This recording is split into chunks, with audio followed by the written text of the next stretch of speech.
YouTube पर आपको कहीं भी ऐसी इन्फॉर्मेशन देने वाला कोई भी नहीं होगा। मुझे हर चीज़ जानने का इंटरेस्ट रहता है, तो मैं हमेशा अपने बड़े बुजुर्गों से हर चीज़ को डीपली जानती आई हूँ। हेलो फ्रेंड्स, आपके अपने बी पॉजिटिव चैनल में आप सबका बहुत बहुत स्वागत है। अभी तक जो हमारी सीरीज चल रही थी, ये प्रेगनेंसी रिलेटेड सीरीज थी कि जिससे कि आपको 1 से लेकर के 9 महीने तक की ऐसी क्या जर्नी फॉलो करनी है जिससे आपकी नॉर्मल डिलीवरी से बच्चे को जन्म दे सकें। मैं नॉर्मल डिलीवरी से बच्चे को जन्म देने की तरफ फोर्स क्यों करती हूँ? इससे क्या होता है कि आप भी स्वस्थ रहते हैं, आपका बच्चा भी स्वस्थ रहता है। सी सेक्शन से भी स्वस्थ रहता है, लेकिन सी सेक्शन से आप अपने घर को संभालने में उतना जल्दी सक्षम नहीं हो पाती हैं जितना जल्दी कि आप नॉर्मल डिलीवरी के दौरान हो पाएंगी। तो नॉर्मल डिलीवरी में आपको एक मैंने लास्ट 9वें महीने में जो डिलीवरी टाइम होता है, लेबर पेन रूम में जाते हैं, तो आपको ऐसा क्या फील करना है उसका भी मैं डिटेल वीडियो शेयर कर चुकी हूँ, जिस सबके लिंक आपको आई बटन पे मिलेंगे। तो आप एक एक वीडियोस को चेक करके देख सकते हैं, आपको काफ़ी हेल्प मिलने वाली है।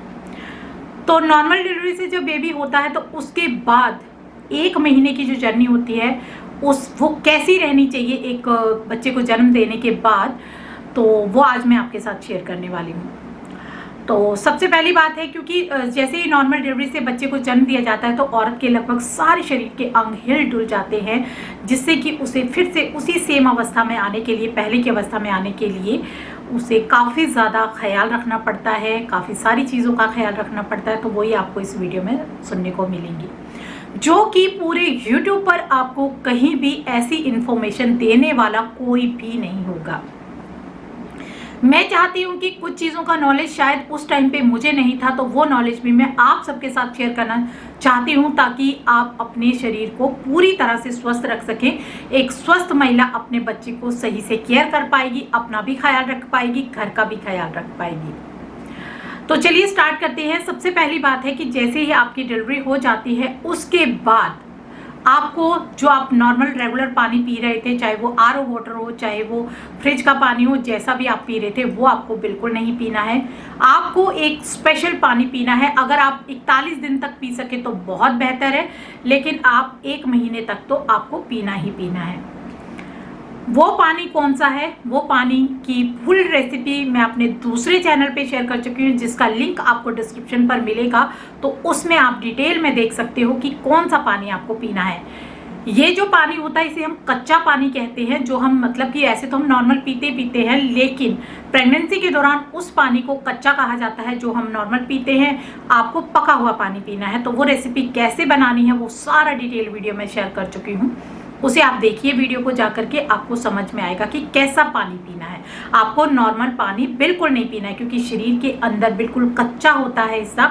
अगर आप नॉर्मल पानी पिएंगे तो आपके शरीर में कई तरीके के नुकसान हो जाएंगे। नुकसान किस तरीके के? बस ये कि शरीर का फूलना, पैरों में दर्द होना, घुटनों में दर्द होना, और शरीर में जकड़न पैदा हो जाना, शरीर का उतना जल्दी फुर्ती से फुर्तीला नहीं होना। आपने देखा होगा कि जो गांव की महिलाएं होती हैं बहुत ज़्यादा स्ट्रांग होती हैं। क्यों होती हैं स्ट्रांग? क्योंकि उनको इन चीज़ों का, सब चीज़ों का नॉलेज ज़्यादा होता है, जबकि जो सिटीज़ में रहती है महिलाएं, उन्हें इन चीज़ों की जानकारी उतनी नहीं होती है। तो वो इंस्टेंट नॉर्मल पानी पीना शुरू कर देती हैं, जिससे कि उनका शरीर फूलना शुरू हो जाता है और शरीर में बायो बनना शुरू हो जाती है।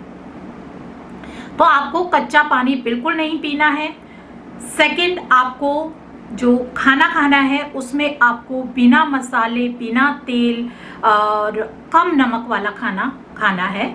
हाँ, अगर आपकी बीपी प्रॉब्लम है तो वो आप अपने हिसाब से एडजस्ट कर सकते हैं, पर आपको लाइट खाना खाना है, बिना तड़के वाला खाना खाना है। और राइस आपको कम से कम, क्या राइस आपको खाना ही नहीं है। 1 महीना आपको चावल बिल्कुल नहीं खाना है। इसके अलावा आप हरी पत्तेदार सब्जियां और रोटी, चपाती, इस तरीके की चीज़ें आप खाइए, लेकिन बिना तड़के की। तड़का नहीं लगाना है। अब आप कहेंगे कि सब्जी बिना तड़के की कैसे बनेगी? तो बिल्कुल बनती है। आप सब्जी में जो है वो हल्का सा पानी में पकने के लिए हल्का सा पानी की बूंदे डाल करके आप नॉर्मल उसमें नमक, हल्दी मिला करके पकने के लिए रखेंगे, मिक्स करते रहेंगे। स्वाद नहीं, आपको सेहत देखनी है अपनी। तो इस तरीके से आप सब्जियां और दालें खा सकते हैं। और चपाती खाएं, और जितना भी हो सके बाजरे की रोटी, चपाती इस तरीके की खाएं। राइस बिल्कुल ना खाएं। और फल, fruits, dry fruits, dry fruits का मेवा आपको खाना है, वो मेवा कैसे बनता है उसकी रेसिपी भी मैं ऑलरेडी अपने दूसरे चैनल पे शेयर कर चुकी हूँ, जिसका लिंक आपको डिस्क्रिप्शन पर मिलेगा। तो उन दोनों वीडियो को आप चेक कर सकते हैं। एक पानी पीने का, कच्चे पानी को कैसे पिया जाता है, और दूसरा आपको जो ड्राई फ्रूट्स के लड्डू बनाए जाते हैं, स्पेशली गर्भवती महिलाओं जब हो जाती हैं, उसके बाद डिलीवरी हो जाती है, आफ्टर डिलीवरी, तो वो अपने आप को कैसे स्ट्रॉन्ग बनाएं।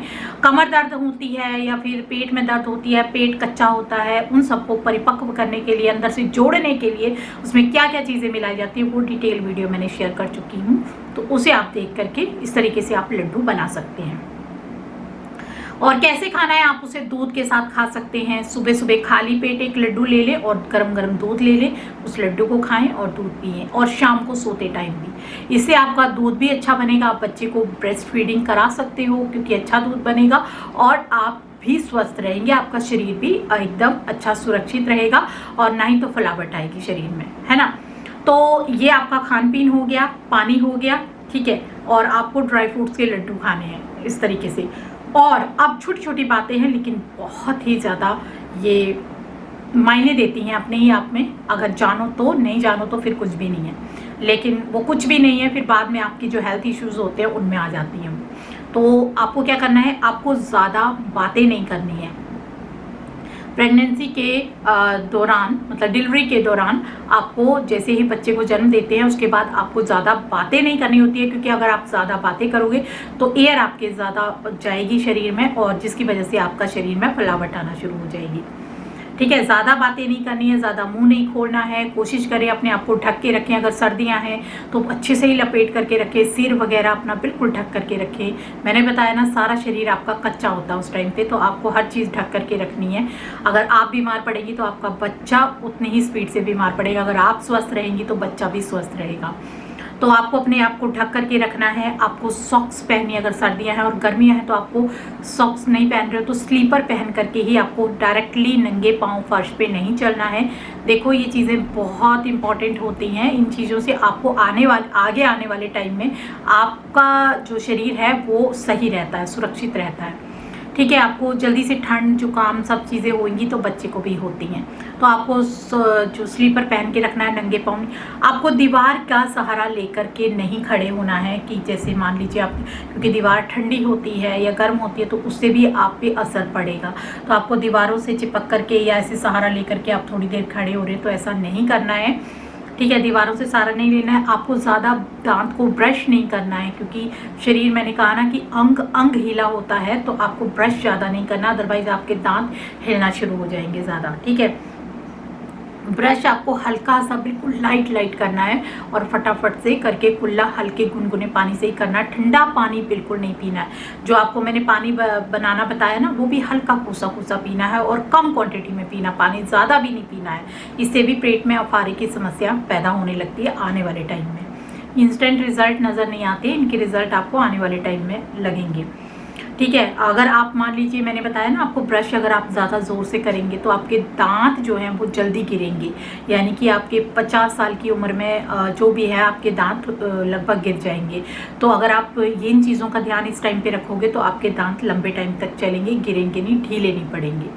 ठीक है, तो ये छोटी छोटी बातें होती हैं पर बहुत ही ज़्यादा मायना करती हैं, और पूरे YouTube पर ये बातें आपको शायद कोई नहीं बताएगा, क्योंकि ये बातें मुझे भी अपने बड़े बुजुर्गों से पता है, क्योंकि मुझे तो इंटरेस्ट रहता है, मुझे हर चीज़ जानने का इंटरेस्ट रहता है। तो मैं हमेशा अपने बड़े बुजुर्गों से हर चीज़ को डीपली जानती आई हूँ, जो कि आज मुझे इन चीज़ों का नॉलेज है। और नेक्स्ट एंड लास्ट जो है मेरा ये है कि आप अपनी मसाज ज़रूर करवाएं। अगर आप नॉर्मल डिलीवरी से बेबी को जन्म देती है तो आपके शरीर को 2 टाइम मसाज की ज़रूरत होती है, और मसाज किसी प्रोफेशनल से ही करवाएं।